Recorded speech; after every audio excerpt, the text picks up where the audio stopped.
ये बच्चे ना किसी महल में रहते हैं, ना किसी पक्के घर में। इनका घर बस ये छोटा सा टेंट और खुला आसमान है। गर्मी हो या सर्द रात, ये लोग हर हाल में सफ़र करते रहते हैं। लेकिन सबसे मुश्किल वक्त तब आता है जब बारिश शुरू होती है, जब ज़मीन कीचड़ बन जाती है, कपड़े भीग जाते हैं और पूरी रात पानी टेंट के अंदर टपकता रहता है। सोचिए, जहाँ हम थोड़ी सी बारिश में परेशान हो जाते हैं, वहाँ ये लोग अपने छोटे छोटे बच्चों के साथ खुले आसमान के नीचे ज़िंदगी गुजारते हैं। ना बिजली, ना पानी, ना कोई परमानेंट जगह, बस उम्मीद और अगले सफ़र का इंतज़ार। आज हम आपको दिखाएंगे पाकिस्तान के उन खाना बदोश लोगों की ज़िंदगी जिन्हें दुनिया रोज़ देखती है मगर समझता कोई नहीं।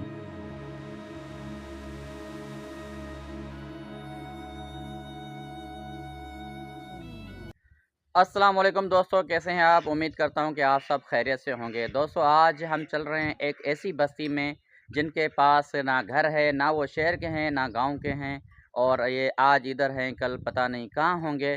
तो आज मैं लेकर चल रहा हूं आपको उन लोगों के पास जिनके बच्चों की ज़िंदगी कैसे गुजरती है, वो स्कूल जाते हैं कि नहीं, और उनकी ख़वातीन क्या करती हैं, और ये लोग कैसे अपना गुज़र व सफ़र करते हैं। ऐसी मैं बस्ती आपको दिखाऊँगा जिसके सर के ऊपर तो कोई छत नहीं, लेकिन उनके पाँव तले ज़मीन भी नहीं। तो आप इस ब्लॉग को ज़रूर देखें और चैनल को सब्सक्राइब करें। अगर ये वीडियो पसंद आए तो अपने दोस्तों के साथ ज़रूर शेयर करें और कमेंट देकर अपनी राय ज़रूर दें। तो चलो चलते हैं और इस एक अनोखे गांव को देखने के लिए, जहां पे सैकड़ों लोग रहते हैं, लेकिन ये आज इधर हैं, कल का पता नहीं कहाँ होंगे। तो लेट्स गो विद मी। सुबह का टाइम है, सनराइज़ हो चुका है और मैं सुरीली पे जा रहा हूँ उस बस्ती की तरफ जहाँ जिसका मैंने इंट्रो के मैं आपके साथ ज़िक्र किया। और इस वक्त आप देख सकते हैं यहाँ पे सनराइज़ हो रहा है, बादलों के बीच छुपा हुआ है, लेकिन उनकी रोशनी की किरणें नीचे ज़मीन पे गिर रहे हैं। और ये है जंगीसर रोड जिससे मैं हमेशा गुज़रता हूँ। तो सीधा हम चलते हैं। तो सामने ये तो बस्ती दिखाई दे रही है, लेकिन उससे पहले हम चलते हैं बगान। कुछ काम है और वो काम निपटा के सीधा इसी बस्ती के अंदर आते हैं।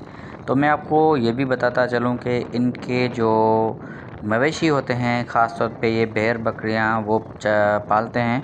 तो ये इनकी जो भेड़ बकरियाँ हैं, ये इनकी ख़वातीन चराती हैं। तो मैं वो वीडियो भी आपको यहाँ मेंशन कर देता हूँ कि इनकी जो ख़वातीन हैं वो किस तरह से भेड़ बकरियाँ चराती हैं। तो चलो चलते हैं।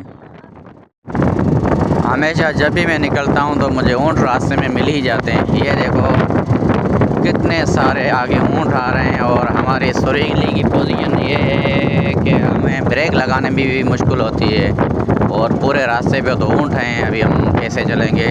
तो चलो चलते हैं। जहाँ पे ऊँट ने हमें रोक लिया तो हम रुक जाएंगे। सामने एक सुजुकी भी आ रही है, बिल्कुल मेरे सामने आ रही है, और ये भी खचाखच भरी हुई लोगों से आ रही है। तो डबल रोड हो गया, सिंगल रोड को हमने डबल रोड बना दिया।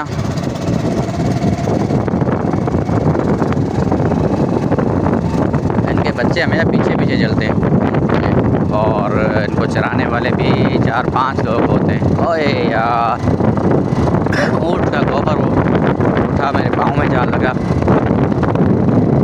चलो अभी हसीन नज़ारे देखते देखते चलते हैं। सबसे पहले RHC बगान, वहाँ पे कुछ काम है और बगान से कुछ चीज़ें लेनी है, लेकर फ़ौरन सीधा आते हैं इसी बस्ती के अंदर और दिखाते हैं आपको इस बस्ती की ज़िंदगी। ये लोग बकरी को लेकर जा रहे हैं बाइक के ऊपर, और बकरी की चीखो पुकार बहुत ही ज़्यादा है। पता नहीं इसको ये चुरा के ले जा रहे हैं या पैसों में ख़रीद कर या अपनी है। मौसम बहुत ही खूबसूरत है।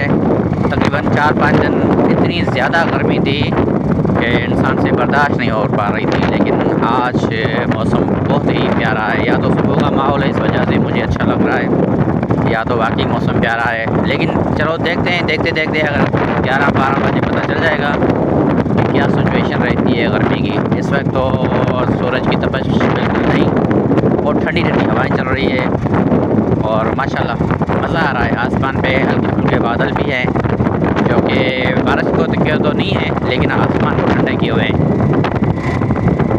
तो ये है RH बगान, रूरल हेल्थ सेंटर बगान। तो यहाँ पे सुबह सुबह के सवेरे मैं पहुँचा हूँ। यहाँ पे पोलियो की टीमें भी मौजूद हैं। आज पोलियो का डे स्टार्ट हो रहा है, तो ये पोलियो वर्कर्स मौजूद हैं।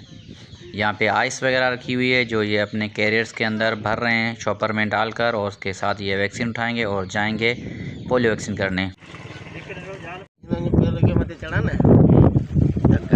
कहते बती जाओ। अच्छा ते जो घने टाइम गाड़ी रहोगे। तो दोस्तों उसी बस्ती के अंदर मैं पहुंच चुका हूं। मैं ऊपर से वॉइस ओवर कर रहा हूं। यहाँ पे बहुत ही ज़्यादा हवा का शोर था, तो उस वजह से मुझे बिल्कुल आवाज़ मेरी भी समझ में नहीं आ रही थी, और जो बंदा सामने बता रहा है वो सिंधी में बता रहा है, वो भी आवाज़ समझ नहीं आ रही थी। तो मैंने आकर यहाँ से इनसे पूछा कि आप यहाँ पर कैसे रहते हैं। तो उसने एक दुख भरी दास्तान सुनाई, जिसमें ये इसने कहा कि हम खुले आसमान के नीचे रहते हैं और जब बारिश आती है तो हमारी हालत जो होती है वो बिल्कुल देखने लायक होती है। ये छोटे छोटे बच्चे हैं लेकिन इनमें से कोई स्कूल नहीं जाता, और ये बिल्कुल यहाँ पर रहते हैं और मिट्टी के साथ खेल रहे होते हैं। यहाँ पर पोलियो की टीम भी आई है इनको वैक्सीन करने के लिए। ये इनके अंदर एक अच्छी बात है कि यहाँ पर ये वैक्सीन बिल्कुल प्रॉपर तरीके से कराने देते हैं। लेकिन इनका घर जो है वो यानी कि कभी इधर कभी उधर। तो ये बंदा मुझे बता रहा है कि यहाँ पर इनकी ना ज़मीन अपनी है, ना ये इनके घर भी झोंपड़ों की तरह, ये देख सकते हैं किस तरह से बने हुए हैं। अगर बारिश आती है तो इनके सारे ये झोंपड़े जो वो टपकने लगते हैं, जिस तरह से टेंट से कोई कतरे टपकते रहे हो। और माशाल्लाह ये बच्चे कितने प्यारे हैं। ये देखकर हमें दुख भी होता है कि लेकिन क्या कर सकते हैं कि ये बेचारे किस तरह से अपनी लाइफ गुजारते हैं। इन मासूम बच्चों को देखते हैं तो दिल खून के आंसू रोता है।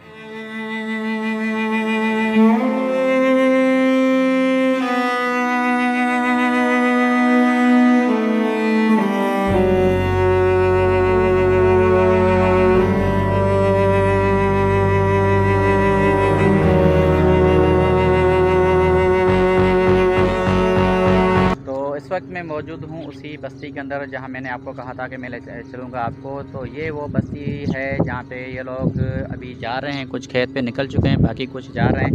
और यहाँ पर ये इस तरह से गुजारा करते हैं कि इनकी ये झोंपड़ियाँ बनी हुई हैं जो मैंने आपको दिखाई हैं, और इनके पास ना स्कूल है, ना पीने के लिए कोई साफ़ पानी वगैरह, और ना कोई इनका अच्छा सा फर्श बना हुआ है। इसी फर्श पे ये गुजारा करते हैं, और ये खेत के लिए यहाँ आते हैं और अपनी जो सीज़न होती है जिस तरह कपास की या चावल की, और वो सीज़न कमा कर उसके बाद ये लोग चले जाते हैं। तो हवा की वजह से शोर भी आ रहा होगा, मेरी वॉइस भी आपको सही नहीं आ रही होगी शायद, लेकिन ये लोग इस तरह से गुजारा करते हैं कि जो यानी कि इनके ऊपर अगर देखें तो बरसात में जब होती है तो यहाँ पे बहुत बड़ी कीचड़ उड़ जाती है और ये निकल नहीं सकते। तो मैं इसलिए कहता हूँ कि इनके सर के ऊपर छत नहीं और पाँव तले ज़मीन नहीं, क्योंकि ये ज़मीन भी किसी और की है। तो ये हर वक्त कभी यहाँ कभी वहाँ घूमते रहते हैं। ये साथ ही कहते हैं, कुछ यहाँ पे काम करते हैं, कुछ और जगह पे जाकर काम करते हैं। इनके बच्चे जो मैंने दिखाए थे आपको, तो ये सारे बच्चे हैं इन वालिदैन के साथ जा रहे होते हैं खेतों पर, और इनकी ना कोई पढ़ाई है ना कोई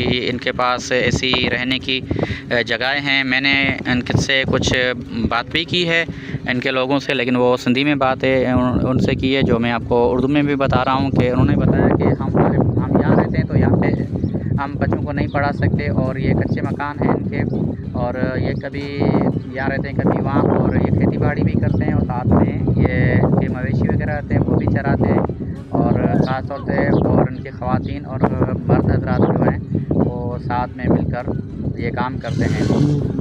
तो चलो मैं आपको इनके थोड़े से झोंपड़े दिखा देता हूँ। ये पोलियो की टीम यहाँ पर आई हुई है, और आप मुझे ये बताएं कि आपको यहाँ जब आप हैं तो ये कोई दुश्वारी तो नहीं होती है? यहाँ पे पोलियो के कतरे पिलाने देते हैं ये लोग? अच्छा, और हमेशा जब भी आते हो उसी वक्त मिल जाते हैं? ये तो वैसे खेतों में होते हैं, तो आपको कैसे खैर क्या हाँ।